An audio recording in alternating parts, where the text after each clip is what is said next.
ఓం నమో భగవతే శ్రీరమణాయ. రమణాశ్రమ లేఖలు లేఖ 54. నిర్మలమైన భక్తియే నిజమైన సేవ. తేదీ 6/8/1946.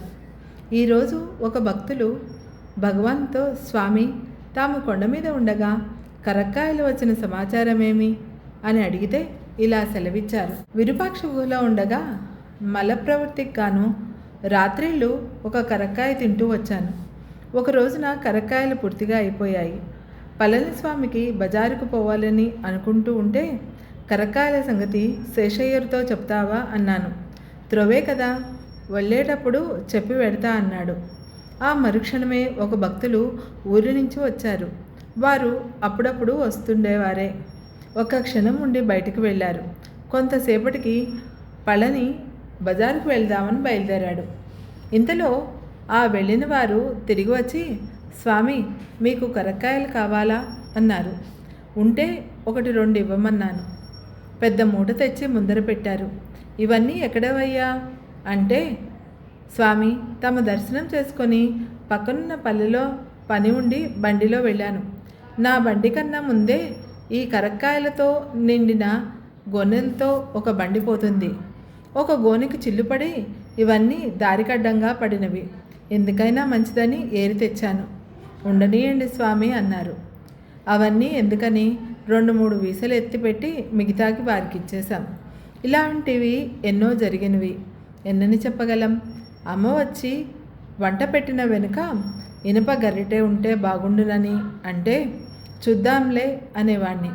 మర్నాడో 3వ నాడో 5-6 రకాల గరిటెలు తెచ్చేవారొకరు. పాత్ర సామాను అంతే. ఇది ఉంటే బాగుండునని, అది ఉంటే బాగుండునని అని అమ్మ అనడం, అలాగే అని నేను అనడం.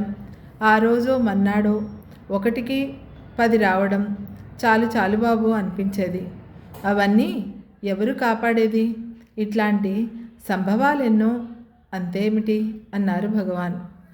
ద్రాక్షపళ్ళ సంగతేమిటి అన్నారా భక్తులు. అది అలాగే. మలశోధనకు మంచిదని ఎవరన్నా తెచ్చి ఇస్తే వాడుతూ ఉండేవాళ్ళం. ఒకరోజు పళ్ళు అయిపోయినవి. ఎవరైనా అంగడికి వెళ్తుంటే చెప్పనా అన్నాడు పళనిస్వామి. చూద్దాంలే, ఏం తొందర అన్నాను నేను. అంతే. మరి కాసేపటికల్లా పట్నం నుంచి గంభీరం శేషయ్య అన్న వచ్చారు. చేతిలో పెద్ద పొట్లం. ఏమయ్యా అంటే, ద్రాక్ష అన్నాను. అరే, ఇంతకుముందే అయిపోయినవి అనుకున్నాం, నీకెలా తెలిసిందయ్యా అంటే, నాకేం తెలుసు స్వామి, ఇక్కడికి రిక్తహస్తాలతో ఎలా రావడమని బజారుకు వెళ్ళాను. ఆదివారం కదా, అంగళ్ళన్నీ మూసి ఉన్నవి, ఒకటి తప్ప. భగవాన్ దగ్గరకు పోవాలి. ఏం ఉందయ్యా అన్నాను. ద్రాక్ష మాత్రమే ఉంది.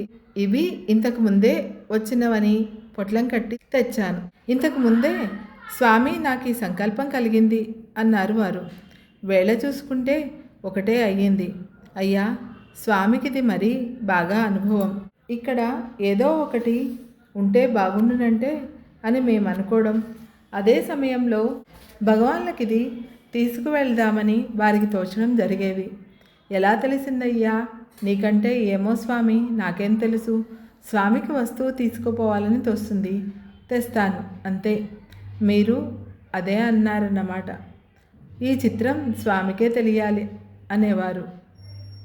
అయ్యా స్వామి, నిజంగా వారి మనసు అంత స్వచ్ఛంగా ఉంచుకునేవారు. ఇక్కడ మనం ఏది తెలిస్తే అక్కడ వారి మనసులో అదే ప్రతిఫలించేది అన్నారు భగవాన్.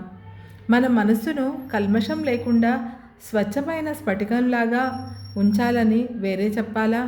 అయ్యాస్వామి జీవితమే అందుకు నిదర్శనం కదా. ఇక ఉంటాను. సెలవు. నీ సోదరి.